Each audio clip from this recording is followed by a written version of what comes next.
ওম শান্তি। আজ 11/4/2024। প্রাতমুরলি ওম শান্তি বাপ-দাদা মধুবন। বাবা বলছেন, মিষ্টি বাচ্চারা, এ হলো পূর্ব নির্ধারিত নাটক। এই নাটক থেকে একজন আত্মাও নিষ্কৃতি পেতে পারে না। মোক্ষ মানে চিরস্থায়ী মুক্তি কেউই পেতে পারে না। প্রশ্ন, উচ্চ থেকেও উচ্চ পতিত পাবন বাবা কিভাবে ভোলানাথ হন?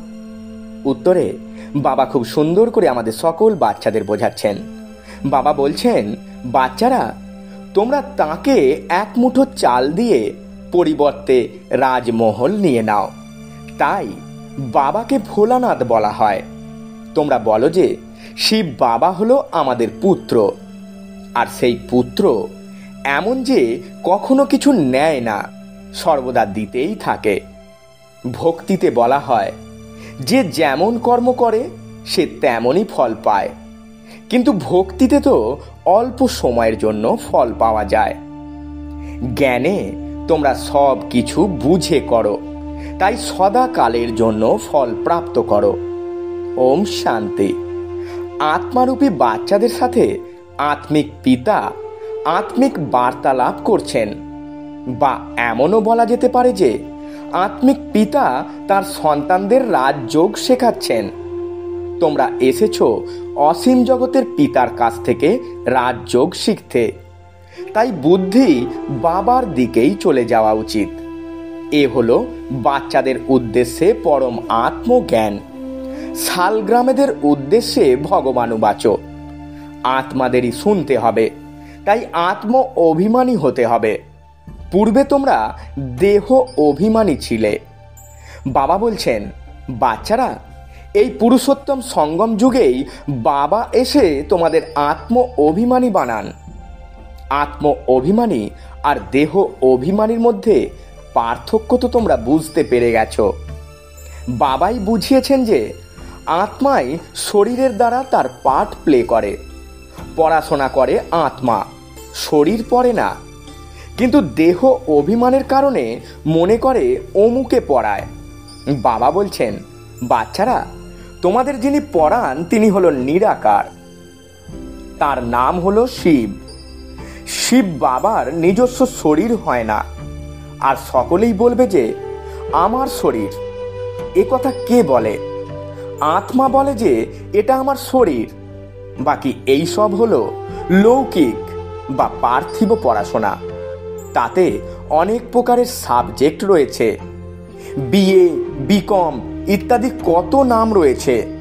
এখানে একটাই নাম, আর পড়ান একজনই, একমাত্র বাবাই এসে পড়ান। তাই বাবাকেই স্মরণ করতে হবে। অসীম জগতের পিতা আমাদের পড়ান। ওনার নাম কি? ওনার নাম হলো শিব।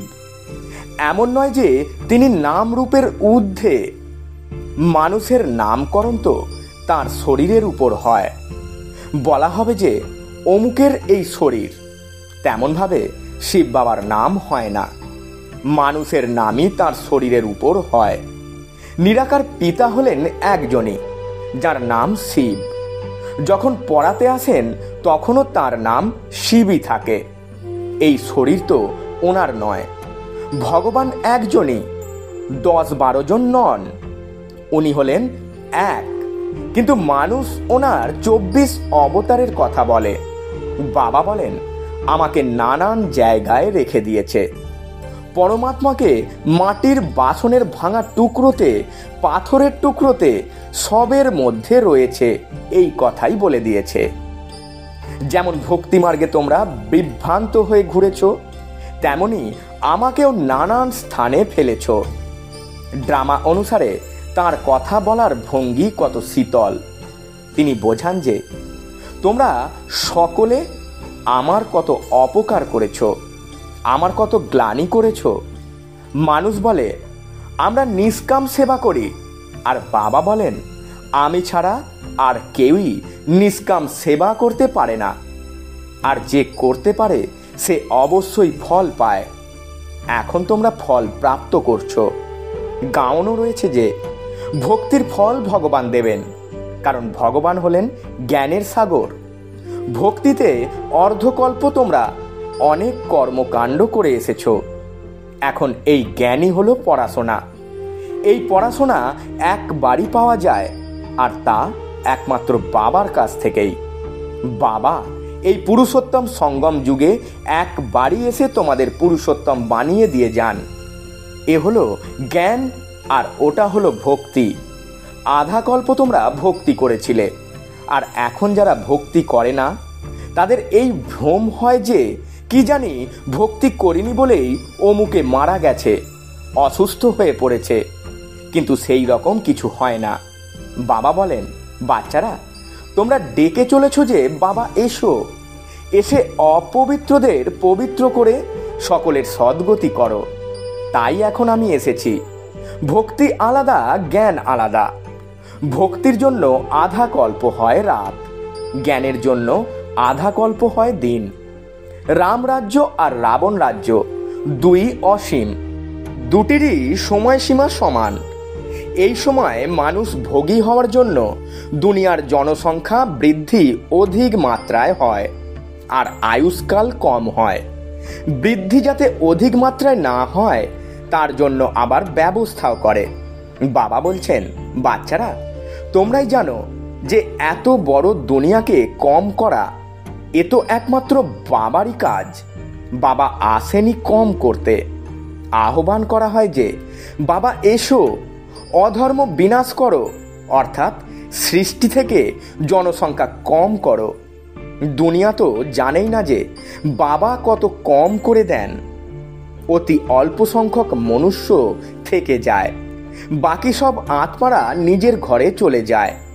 পুনরায় নম্বরের ক্রমানুসারে নিজের ভূমিকা পালন করতে আসে। নাটকে যার পাঠ যত দেরিতে থাকে সে ঘর থেকে ততই দেরিতে বেরোয়। নিজের কাজকর্ম ইত্যাদি সম্পূর্ণ করে পরে আসে। নাটকের পাঠধারীরা নিজের কাজকর্ম করে, আবার সময় মতো এসে নাটকে নিজের পাঠ প্লে করতে চলে আসে। তোমাদেরও তেমনই হয়। পরে যাদের পাঠ তারা পরে আসে, যাদের প্রথম প্রথম অর্থাৎ শুরুতেই পাঠ রয়েছে তারা সত্যযুগের আদিতে আসে। দেখো, পরে যারা আসার তারা এখনো এসেই চলেছে। শাখা প্রশাখারা শেষ পর্যন্ত আসতেই থাকে। বাবা বলছেন, বাচ্চারা এই সময়েই তোমাদের জ্ঞানের কথা বোঝানো হয়, আর প্রত্যুষে যখন স্মরণ করতে বসো তখন হলো ড্রিল। আত্মাকে নিজের পিতাকে তো স্মরণ করতেই হবে। যোগ শব্দটিকে বাদ দাও, এতেই সবাই মুচড়ে পড়ে, বলে যে আমাদের যোগ লাগে না। বাবা বলেন, আরে বাবাকে তোমরা স্মরণ করতে পারো না, এটা কি ভালো কথা? স্মরণ না করলে পবিত্র হবে কিভাবে? বাবাই হলেন পতিত পাবন। বাবা এসে ড্রামার আদি মধ্য অন্তের রহস্য বোঝান। এ হলো ভ্যারাইটি ধর্মের আর ভ্যারাইটি মানুষের বৃক্ষ। সমগ্র সৃষ্টিতে যত মানুষ রয়েছে সবাই হলো পাঠধারী। কত কত মানুষ গণনা করা হয়, এক বছরে এত কোটি জন্ম হয়ে যাবে। এত জায়গা কোথায়? তখন বাবা বলেন, আমি যখন আসি তখন লিমিটেড নম্বর করে থাকি। যখন সব আত্মারা উপর থেকে চলে আসে তখন আমাদের ঘর খালি হয়ে যায়। বাকিরাও যারা থাকে তারাও চলে আসে। বৃক্ষ কখনো শুকায় না, এর বৃদ্ধি অব্যাহত হতে থাকে। শেষে যখন কেউ ওখানে থাকবে না তখন সবাই ফিরে যাবে। নূতন দুনিয়ায় মানুষের সংখ্যা কত অল্প মাত্রায় ছিল, এখন কত অধিক সংখ্যক মানুষ। শরীর তো সকলের বদলে যায়, কিন্তু তারাও জন্ম সেখানেই নেবে যেখানে প্রতি কল্পে নেয়। এই ওয়ার্ল্ড ড্রামা কিভাবে চলে বাবা ব্যতীত আর কেউ তা বোঝাতে পারে না। বাচ্চারাও পুরুষার্থের নম্বর অনুসারে বোঝে। অসীম জগতের নাটক কত বড়, এ অনেক বোঝার মতো বিষয়। অসীম জগতের পিতা তো জ্ঞানের সাগর, বাকি আর সব তো হলো লিমিটেড। ওরা কিছু বেদ শাস্ত্র ইত্যাদি লেখে, কিন্তু অনেক তো রচনা করতে পারবে না। তোমরা যদি লিখতে থাকো তবে শুরু থেকে নিয়ে কত লম্বা চওড়া গীতা হয়ে যাবে। আর সব ছাপানো হলে তো একটি বাড়ির থেকে বড় গীতা তৈরি হয়ে যাবে। তাই মহিমাও করা হয়, সাগরকে কালি বানাও। আর এও বলা হয় যে পাখিরা সাগরকে গ্রাস করে ফেলেছিল। তোমরাই হলে পাখি, জ্ঞানের সমগ্র সাগরকেই পান করে নিচ্ছ। তোমরা এখন ব্রাহ্মণ হয়েছ, এখন তোমরা জ্ঞান প্রাপ্ত করছো, জ্ঞানের দ্বারা সব কিছু জেনে গেছো। প্রতি কল্পেই তোমরা এখানে পঠন পাঠন করো, তাতে কিছু কম বেশি হয় না। যে যত পুরুষার্থ করে তার ততটাই প্রালব্ধ তৈরি হয়। প্রত্যেকেই বুঝতে পারে যে আমরা কতটা পুরুষার্থ করে কিরকম পদ প্রাপ্ত করার উপযুক্ত হয়েছি। স্কুলেও নম্বরের ক্রমানুসারে পরীক্ষায় উত্তীর্ণ হয়। সূর্যবংশীয় চন্দ্রবংশীয় দুই হয়।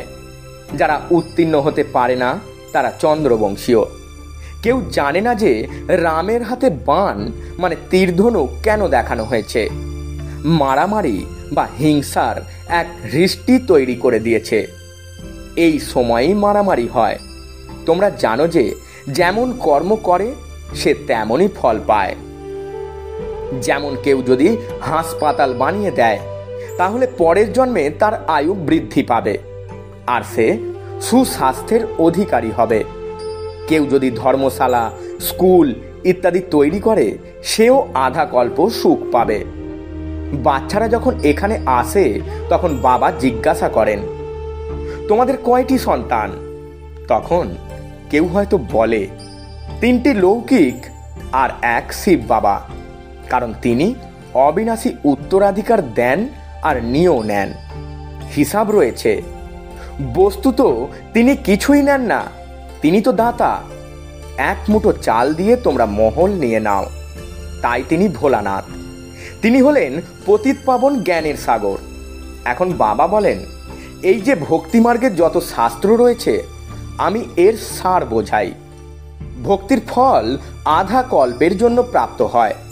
সন্ন্যাসীরা বলে এই সুখ কাক বিষ্ঠা সমান। তাই তারা ঘর পরিবার ত্যাগ করে জঙ্গলে চলে যায়। তারা বলে এই স্বর্গের সুখ চাই না, যাতে পুনরায় নরকে আসতে হয়। তোমাদের মোক্ষ মানে চিরস্থায়ী মুক্তি চাই। কিন্তু এ কথা মনে রেখো যে এ হলো অসীম জগতের নাটক। এই নাটকের থেকে একটি আত্মাও নিষ্কৃতি পেতে পারবে না। এ হলো পূর্ব নির্ধারিত। তাই তো বলা হয়ে থাকে যা পূর্ব রচিত সেটাই আবার তৈরি হচ্ছে। কিন্তু ভক্তিমার্গে চিন্তা করতে হয়, যা কিছু পাস করে গেছো সেটা পুনরায় হবে। তোমরা 84 জন্মের চক্রকে পরিক্রমা করো। এই পরিক্রমণ কখনো বন্ধ হয় না। এ হলো পূর্ব নির্ধারিত। এতে তোমরা নিজেদের পুরুষার্থ কিভাবে বন্ধ করে দিতে পারো? বললেই তো তোমরা বেরিয়ে যেতে পারো না। মোক্ষ পাওয়া, জ্যোতি মহাজ্যোতিতে বিলীন হয়ে যাওয়া, ব্রহ্মতে লীন হয়ে যাওয়া, এসব একই ব্যাপার। অনেক মত রয়েছে, অনেক ধর্ম রয়েছে। ওরা আবার বলে যে তোমার মতিগতি তুমি জানো। তোমার শ্রীমত অনুসারে চলেই আমরা সদ্গতি প্রাপ্ত করি। এ কথা একমাত্র তুমিই জানো। আর তুমি যখন আসো তখনই আমরা জানি এবং পবিত্র হই। আমরা ঈশ্বরীয় পাঠ পড়ি আর আমাদের সদ্গতি হয়। যখন সদ্গতি হয়ে যায় তখন কেউ আর বাবাকে ডাকে না। এই সময়েই সকলের উপরে দুঃখের পাহাড় ভেঙে পড়েছে। ওরা অজ্ঞানীরা তো বিনা কারণে রক্তপাতের খেলা দেখায় আর গোবর্ধন পর্বতও দেখায়। দেখায় যে অঙ্গুলি দিয়ে ছুঁয়ে পর্বত উঠিয়েছে, কিন্তু তোমরাই এর প্রকৃত অর্থ জানো। তোমরা অতি অল্প সংখ্যক বাচ্চারাই এই দুঃখের পাহাড়কে সরিয়ে দাও। দুঃখ সহ্য করো। তোমাদেরই সকলকে বশীকরণ মন্ত্র দিতে হবে। কথিত আছে যে তুলসীদাস চন্দন ঘষেছিলেন আর তিলক লাগিয়েছিলেন রঘুবীর। আর রাজ্য ভাগ্যের তিলক তোমরা প্রাপ্ত করো নিজ নিজ পরিশ্রমের পুরুষার্থের দ্বারা। তোমরা এখন রাজ্য প্রাপ্ত করার জন্য পড়ছো। রাজযোগ অর্থাৎ যার দ্বারা রাজ্যভাগ্য প্রাপ্ত হয়, আর তা পড়ান একমাত্র বাবা। তোমরা এখন ঘরে বসে রয়েছ। এ কোনো দরবার নয়। দরবার তাকে বলে যেখানে রাজা মহারাজা সম্মিলিত হন। এ হলো পাঠশালা। বোঝানো হয় যে কোনো ব্রাহ্মণই এখানে ভিখারিকে আনতে পারবে না। অপবিত্ররা বায়ুমণ্ডলকে খারাপ করে দেবে, তাই এখানে তাদের আসার অনুমতি নেই। যখন পবিত্র হবে তখন অনুমতি দেয়া হবে। এখন অবশ্য কিছু মানুষকে অনুমতি দেওয়া হয়। যদি এখান থেকে গিয়েও অপবিত্র রয়ে যায় তাহলে ধারণা হবে না। এ হলো নিজেই নিজেকে অভিশপ্ত করা। বিকার হলো রাবণের মত। পরম আত্মা রামের মত পরিত্যাগ করে রাবণের মতকে অনুসরণ করে বিকারী হয়ে প্রস্তর সম হয়ে পড়ে। গরুড় পুরাণে নানান গল্প লিখে গেছে। বাবা বলেন, মানুষ মানুষই হয়, জন্তু জানোয়ার ইত্যাদি হয় না। পড়াশোনার মধ্যে অন্ধশ্রদ্ধার কোনো ব্যাপার নেই।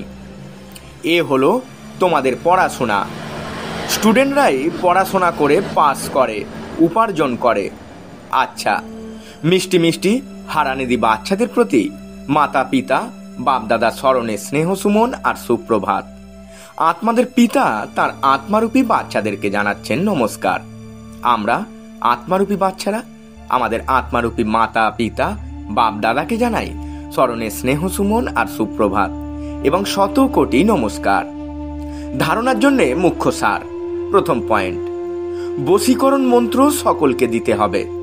ঈশ্বরীয় পঠন পাঠনের পরিশ্রমের দ্বারা রাজ্য ভাগ্যের তিলক নিতে হবে। এই দুঃখের পাহাড়কে সরানোর জন্য নিজের অঙ্গুলি বা সহযোগ দিতে হবে। দ্বিতীয় পয়েন্ট, সঙ্গম যুগে পুরুষোত্তম হওয়ার জন্য পুরুষার্থ করতে হবে। বাবাকে স্মরণ করবার ড্রিল করতে হবে। এছাড়া শুধু যোগ যোগ যোগ বলে মুষড়ে বা বিভ্রান্ত হয়ে পড়বে না। বরদান, সেবাতে আগত বিঘ্নগুলিকে নিজের উন্নতির সিঁড়ি মনে করে এগিয়ে যাওয়া নির্বিঘ্ন সত্যিকারের সেবাধারী ভব।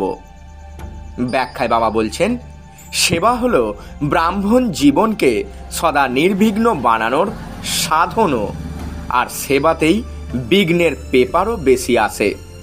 নির্বিঘ্ন সেবাধারীকে সত্যিকারের সেবাধারী বলা হয়। বিঘ্ন আসা এটাও ড্রামাতে পূর্ব নির্ধারিত আছে, আসবেই আর আসতেও থাকবে। কেননা এই বিঘ্ন বা পেপার অনুভবী বানায়। একে বিঘ্ন না মনে করে অনুভবের উন্নতি হচ্ছে এই ভেবে দেখো, তাহলে উন্নতির সিঁড়ি অনুভব হবে আর এগিয়ে যেতে থাকবে। স্লোগান, বিঘ্ন রূপ নয়, বিঘ্ন বিনাশক হও। ওম শান্তি। নমস্কার।